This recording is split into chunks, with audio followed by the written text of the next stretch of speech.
reacted in the press conference against what Barroso said or what Juncker said about Catalonia.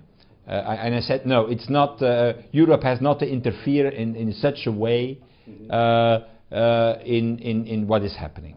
I think it's mainly a question of Spain and the Catalonians. And that can be solved, hopefully, by dialogue.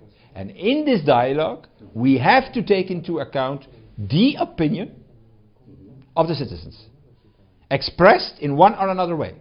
I say one or another way because it can be a consultation, it can be an election, or one or another way. And that is what I said. Europe has to play a positive role in this and not a negative role.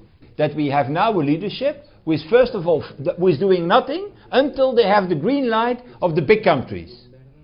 But that's not the way. If you do that in this way, you are destroying, in fact, the right of initiative, and the Commission becomes more and more a secretary of the Council, doing something as the Council have decided to do something.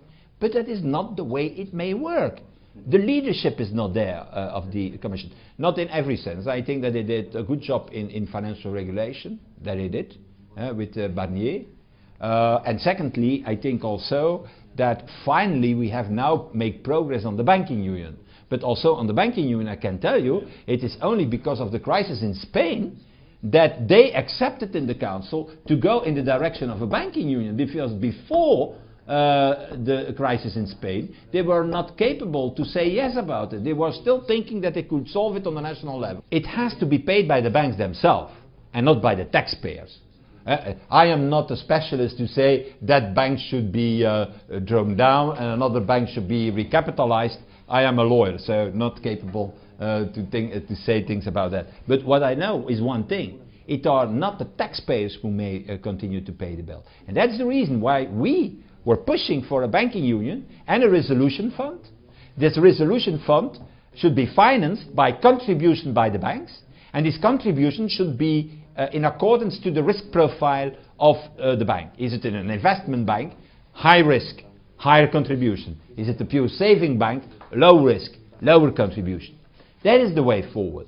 And, but we need to go forward with that, the fastest as possible. Because until we don't have resolved the banking crisis, the credit flow from the banks to the real economy shall not be restored. We say, yeah, you need fiscal discipline, because otherwise you cannot have growth on the longer term, but you need also reforms, a more integrated market, this leap forward in European integration. And they have fear of that. They have always fear. Conservatives are conservatives. Why the name conservative? Say it all. They are, they have fear for reform. And on the other hand, socialists are making this stupid in the sense that they are saying, yeah, by making more debts, we shall emerge from the crisis. While it's not working anymore, this deficit spending. We see it in a number of countries. We need to have a second track. It's not working only saying, oh, fiscal discipline, and then wait 10 years, 15 years, and we shall come out of the crisis.